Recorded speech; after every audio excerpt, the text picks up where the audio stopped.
আমরা দুই বান্ধবী মিলে গিয়েছিলাম ব্যাংকে টাকা ছিল না, সেটা বড় কথা না, গিয়েছিলাম এটাই অনেক। তো যাই হোক, তারপরে ওদের বাড়িতে আমি মাছ দেখতে পেলাম, আমার তো এই মাছটা ভীষণ ভালো লেগেছে। তো ওকে আমি বললাম কি নাম, ও নিজেই জানে না। যাই হোক, তারপর ওকে আমি তাড়াতাড়ি করে রেডি হতে বললাম, আমি তো রেডি আছি। তারপর ব্যাংকের বইটা বার করলো, ক্লাস 5-এর ফটো সবারই থাকে দেখো।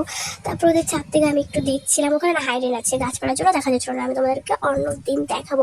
আর আজকে কি রোদ্দুর দিয়েছে, ব্যাংক ভালোই লাগে না। তারপর ওকে বললাম যে ছাতাটা নিয়ে, ছাতাটা নিলে তারপরে একটা টোটো পাইলাম, ভালোই হলো। তো কি হয়েছে জানো, প্রথমে বললাম যে ব্যাংকে যাবো, প্রথমে মার ব্যাংকে যাবো এন্ট্রি করতে, ঠিক আছে। তো বললাম যে সেন্ট্রাল ব্যাংকে নামিয়ে দাও, কিন্তু আমাদের না কোথায় যে নামিয়ে দিয়েছে, হায়দ্রাবাদে কোথায় নামিয়ে দিয়েছে, আর আমি চিনিও না, আমি খালি একবার গেছি, ঠিক আছে। তো চিনি না, তারপরে লোকেশন দেখে কত কষ্ট করে গেলাম এটা। তারপরে এই যে আসার পথে দুজন মিলে কি আর বলি, আজকে কি আর বলি, আর পুরো রোদ্দুর দিয়েছে, আনতে ইচ্ছা করতেছে না ভাই। ছাতা তো নিলাম, পরে না ছাতার খুলতেই ভুলে গেছি, আর ঠিক আছে।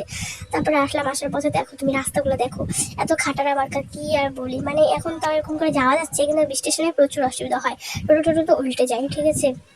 তো তোমাদের কটা করে ড্রেস হলো বলবা, আমার তো শুধু একটা ড্রেস হয়েছে। আর ব্যাংকে গিয়েছিলাম, ব্যাংকে টাকা ছিল না, তাও গিয়েছিলাম, এন্ডিমেন্টি করলাম, মাত্র 1000 টাকা উঠালাম ঘোরার জন্য। জানি 1000 দিয়ে কিছুই হয় না তাও। তারপরে এই যে ব্যাংকে থেকে নেমে পড়লাম, ব্যাংকে থেকে নামে সরি, মানে ব্যাংকে ঢুকবো, এই ব্যাংকে ঢুকবো। তারপরে এখানে এসে উঠলাম, নিচে না স্কুল আছে, ঠিক আছে। তো আমার একটা কথা বলি, মানে যে ব্যাংকের দরজাগুলো আছে না, এটা আমি খুলতেই পারি না। ওকে বললাম তুই আগে যা, খুলে দে, তারপরে ঢুকবো। তারপরে ওখান থেকে হয়ে গেলো, তারপরে ইস্কন দিয়ে যাচ্ছিলাম বাড়ি, টোটোতে আবার উঠে আবার বাড়ি যাচ্ছিলাম। তোমাদেরকে একটু দেখিয়ে দিলাম। এখন যে রোদ্দুর দিয়েছে না, ইস্কন এখন বেশি মানুষ নাই, মানে সন্ধ্যাবেলা করে আসবা, খুব ভালো লাগবে। সন্ধ্যাবেলা সন্ধ্যা আরতি হয়, আর ভিড়ও হয় প্রচুর। তারপরে দুজন মিলে আসলাম, খুব গরম লাগছিল, তারপরে নিয়ে নিলাম কি এটা আইসক্রিম, মানে মালাই, ওটা খুব টেস্টি ছিল, মানে 20 টাকা করে নিলাম। আমার তো ভাই প্রচুর ঠান্ডা লাগছে, কিন্তু তাও খেলাম, কারণ অনেক টেস্টি লাগে, আমার এটা ভালো লাগে, কয়েকদিন খেয়েছিলাম এটা। তারপরে যে বান্ধবী বলে গল্প করতে খেতে খেতে আসলাম, তোমরা বলো।